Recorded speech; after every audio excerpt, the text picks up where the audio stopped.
Hey everybody, welcome to Nick's Game Collecting Show. Today we're going to be talking about the Virtual Boy. Virtual Boy came out in 1995 from Nintendo and really wasn't on the market very long, only for about a year and a half when Nintendo 64 came out. So it was really considered a failure. I think only about 20 or so games came out.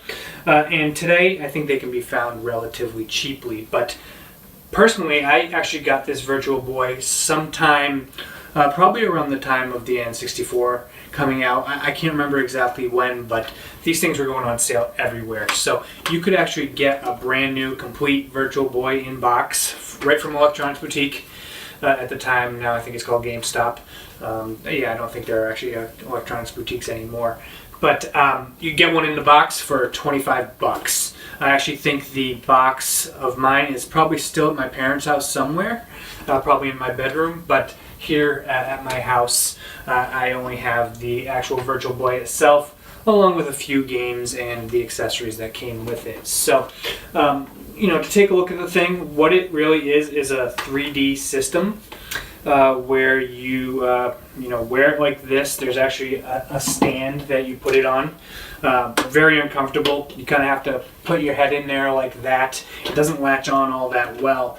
But it's what you see inside of it is just all red. It's really probably pretty harmful to the eyes, much so more than the 3DS today, which they warn you about. This is probably much worse, shining a bright red light right in your eyes.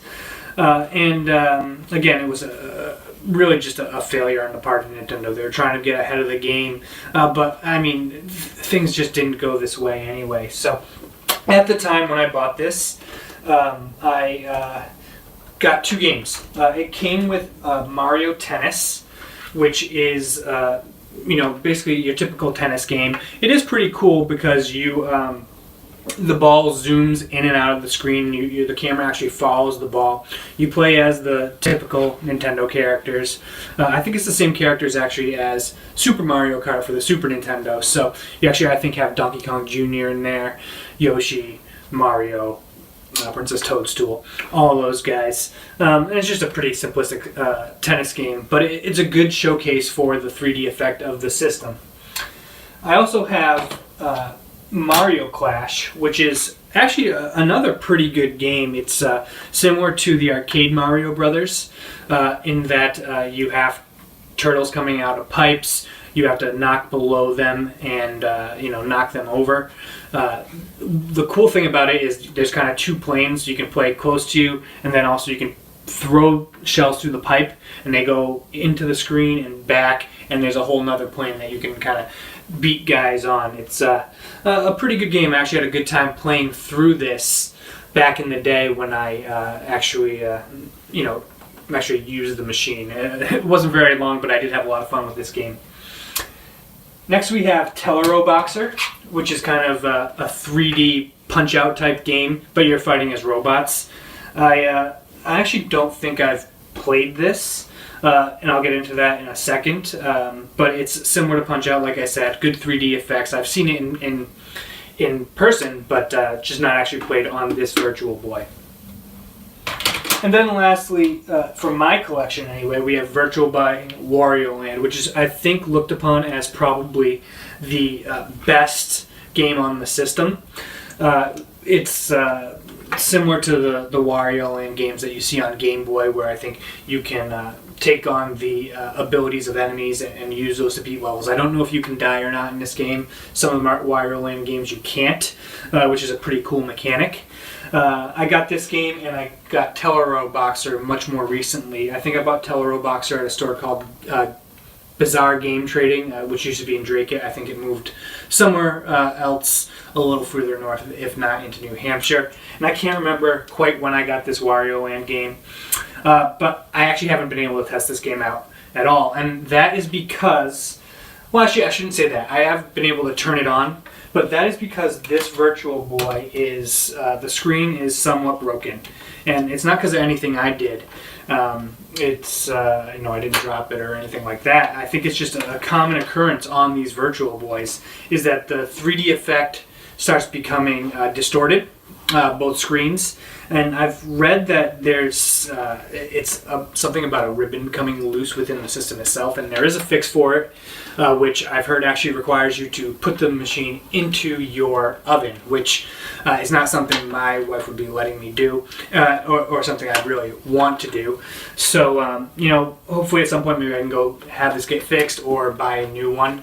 They're not too expensive, like I said, so I think I could probably find one of these relatively easy if I really wanted to play these games. Right now I'm really focusing on my NES collection anyway, so it's not a pressing concern.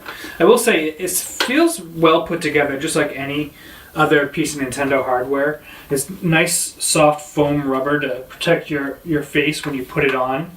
But it's not really comfortable. There's a thing here that helps you to change the focus and change the 3D effect as you have with any real 3D system. The controller's kind of cool. It plugs right into the bottom there, but it's got two D-pads, B and A button, select and start, and it's got the shoulder bumpers. It takes batteries. I think it's 6. There's actually some batteries in there. I should take those out so they don't corrode. But, a real precursor to the kind of two-winged, I guess you would say, controller. No analog stick, though. That wouldn't come into being until the N64, really as a standard, the next year. Another thing that I think is cool about this system, it's not really that cool, but it's interesting at least. I wish they had this on some of their other cartridges. I really like the little covers that come with the games. They jump on real well there and protect the pins. I've got, like I said, the box at my parents' house. I've got some of the actual material still here with me. You've got the Virtual Boy instruction booklet. It's a big book. You see the old Mario, drawing style Mario, which I missed. You never see that anymore. It's all the 3D version. Instructions how to put the thing together. Typical type of stuff. It's, see, as you can see, that's what it typically looks like when you're using the system. See this guy, and that puts a real crick in your neck. So it's not a lot of fun, not something you can play for a long time in one sitting. But, it's a pretty interesting system, I think. The games that I have actually aren't too bad, other than the fact that they're just in red, and I can't get them to work. But if I could get them to work, they'd be enjoyable games in the least anyway. So I haven't heard of any emulation for these, so you can't really play them anywhere else. So it is a curiosity in that way. But it was a system that was destined to fail with the N64 coming the next year. This is something that wasn't going to last, particularly after that with the Game Boy Color coming to really kind of reinvigorate that market. So I'm glad I have it. Interesting story that I was able to get one for so cheap back in the day. But if I hadn't, there's no way I would have been seeking this out because it's just not that great. Hopefully I can get it fixed someday. If not, no big loss.